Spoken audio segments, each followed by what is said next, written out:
Hey, so I just wanted to say that if you don't want to see any spoilers regarding anything New Tales related, then now is your chance to turn back. And for those of you sticking around, let's reflect on what made the original game so great. There's nothing. There's absolutely nothing there. Don't do this.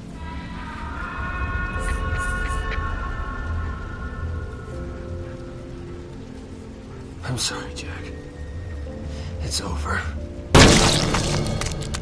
Wallet head!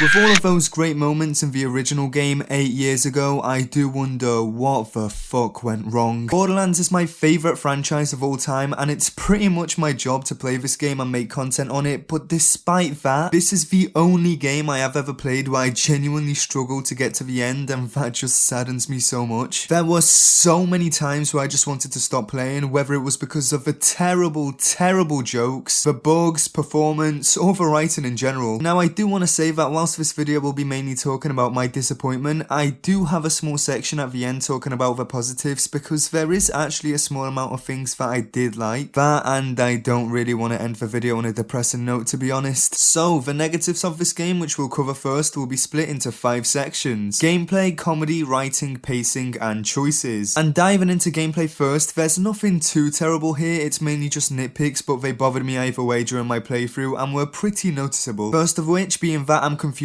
why a linear game such as this runs at 30 FPS. I was playing this game on a Series S, but there's no way there's an excuse for a game like BL3 to run at a stable 60 FPS, but not this. I understand that throughout most of the game you have your controller down and you're just watching the story progress, but this really just made all the gameplay sections feel sluggish and like a chore to play. What also made these sections feel awful is that sometimes you can inspect an item whilst your character is holding it, and then the animation just loops continuously. Like, for example, the text you're seeing on screen right now, I only read the top sentence of it because the looping was so noticeable it took me out of the immersion. Next up, I want to talk about the hacking sections, and oh boy, were these designed for 7-year-olds? These were the most simple minigames of all time, and I think the devs themselves knew that, because whenever a hacking section comes up, you always have the ability to just skip it, which I definitely always took advantage of because this just felt like an insult to my intelligence. And finally, for the gameplay section, I want to talk about the motion capture. I don't know if this belongs in this section, but whatever man, just deal with it. It was good. I'd say like 60% of it was good and 40% of it was bad. I say that because, Jesus Christ, the characters all move their hands as if they're crack fiends on a drug drought, man. Any character in this game can say something so simple like just the word no, and the character will move their hands as much as the guy in the Me Explaining meme. But yeah, I will say if improved, motion capture would be great for the franchise for sure. It's just that in this game, everything feels so overreacted, it was comedic at times. And speaking of comedy, oh god, man.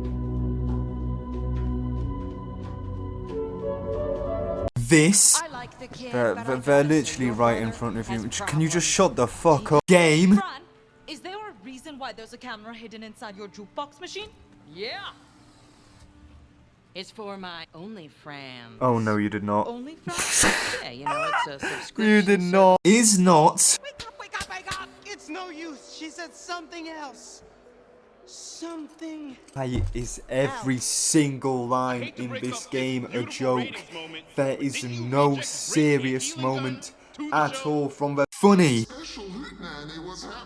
gearbox. I get it, I fucking XD, okay, I XD so hard, please end it. God fucking damn it, the rage I have when talking about this topic, oh my god. I am positive these writers have never heard of subtlety before. There's actually a line at the start of a game in episode 1 which honestly feels like a self-aware moment the writers did have. Are you even capable of subtlety? A character can say no in this game terrible joke which has a 2% chance of getting a nose exhale out of me if they just keep it simple, but then they give the character who made the joke like 5 paragraphs of explaining the joke in the most cringy way possible. I'm honestly surprised I wasn't hospitalized at the end of this game.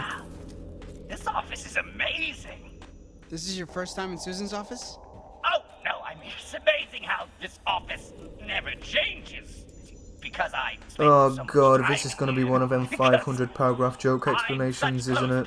Yep, okay, nice. Yep, let's listen to this. This should be entertaining. But that's not even the bad part. The bad part is that every single sentence, and I'm not overreacting here, every single one is a joke. And on the rare occasion that it's not a fart joke, then it's a piss joke, it's a sex joke, or it's a joke about being anxious, and they are not funny, man. And the thing is, each character makes the same joke over and over again, so you know what joke is about to be said. For example, Fran always makes sex jokes, and it's not funny because you expect it, it's her entire personality. For example, Octavia, which thank fuck was getting tortured in episode 4, was cracking jokes throughout the entire thing. The game's first true moment that could have been emotional mainly because of a performance of Anu's actress, and this fucker is just cracking the most cringy jokes of all time about tacos. And don't even get me started on Octavio, bro. Look at the YouTube poll I posted a few days ago. The results speak for themselves, to be honest. Genuinely the worst, most unfunny character I have ever seen in my life. If you thought Ava was bad,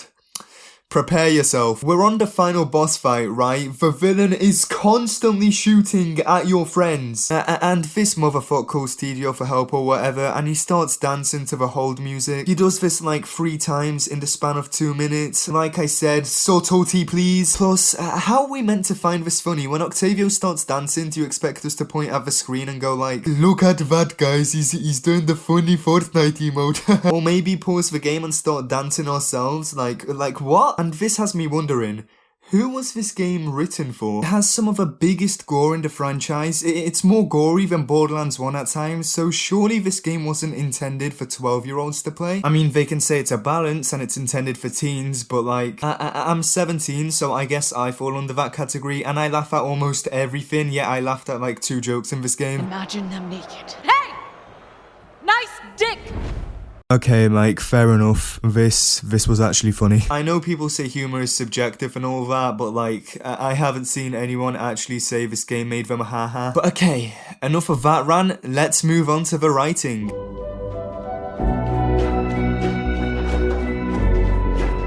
I only liked episode 1. I thought that episode made the most sense, it was paced well, and I mainly had no complaints with it. I see people saying it all goes downhill after episode 2, but to be honest, I thought episode 2 was just bad. First of all, there's a vault nearby, right? Coincidentally, the vault is exactly under Fran's restaurant. And coincidentally, she's already got a trapdoor going down to the sewers. Which, I mean, that's not too bad. Sure, it's annoying, but it's moments like this. They're literally right in front of you. Can you just shut the fuck up? Where I felt they really tried pushing comedy over writing, and it just does not work. The dude is meant to be a menacing Tidio soldier standing right in front of you, and you're just yelling your ass off. I'm sorry, but unless there's some hidden lore and this guy is secretly a bit deaf, this just takes you out of your immersion and makes the soldiers look incredibly weak. One of the biggest issues I had in this episode was that I'm fairly certain they've never taken the piss out of Iridian lore before in the main games, but of course, they do it here. The only Iridian slab which you can find and translate in game just talks about an Iridian construction service or some shit like that, which that's the lore we get, boys. Enjoy. Iridians are meant to be the series' serious big boys, and now you've just ruined that. But I think the worst part of this episode was this. Make a soup? Yeah, he's just standing there. Not nice to have such a polite vault monster. How nice of him to let us finish our conversation. At least try hiding the plot armor, man. But yeah, people might just be calling this episode good because 3, 4, and 5 are just abysmal, especially episode 5. This episode introduces so many new things with the shard to the point where it just doesn't make sense, and I had to look up a lore post on Reddit. It's like the writers actually remembered the story has to go somewhere. Episode 5 starts with the writers trying to create an emotional moment right off the bat in a dream Anu is having, but it just doesn't work at all because it's so random. These characters haven't had a single piece of sad emotion shown up until the end of episode 4, and it's just difficult to feel sad for them when you absolutely hate them, which 99% of the players do. And god, I just couldn't stop laughing at this scene. It felt like a reading of Twitter's terms and conditions. Try and see his point of view, even if I don't agree with it. Try and understand how he feels. No matter what, we're both always doing our best. That's enough, and all anyone can ask for. I was so fixated on who was right, as if it could only be one of us. Re-evaluate my beliefs. I originally believed he didn't value my opinion. I also love how Arnu and Octavio stopped communicating because Arnu called him trash. Like, really? That's the worst you can do? I got called that on Fortnite all the time when I was 12. Like, you're 30, grow up, man. Fine! Stay here then. You belong with the trash! And I know some people say Borderlands games are cringy and whatnot, but I think the cringiest part I've ever seen in a Borderlands game is that the final boss is killed by the power of friendship. Jesus Christ, man. This worked in Wonderlands because that was narrated by a 13-year-old. This story is meant to be grounded and told in the actual Borderlands universe. So what you're telling me is that next time I try to fight Wotan in Borderlands 3, I can just run up to him with a friend and he'll disintegrate. And at the end of this episode, depending on your choices, there's a possible ending that one of the characters can die, and their death is just never explained. You see a 1 year later time skip at the end of the final boss fight, and boom, character dead in their grave, no explanation at all, they're just dead. It just felt lazy, but I was happy to see Octavio dead in my playthrough. That was a guilty pleasure. And finally, they brought back Fiona at the end. The audacity. If you could bring the voice actress back, then what was the point of giving us these guys? They did sequel bait, so we will see Fiona soon, and hopefully get to play as her again, because it's been almost a decade, but you're telling me that you couldn't have just done that for this game? But hey, silver lining, maybe this is a good thing, because by the time we get another Tales game, maybe the writers will change, and that means Fiona's character won't get ruined. Free labor.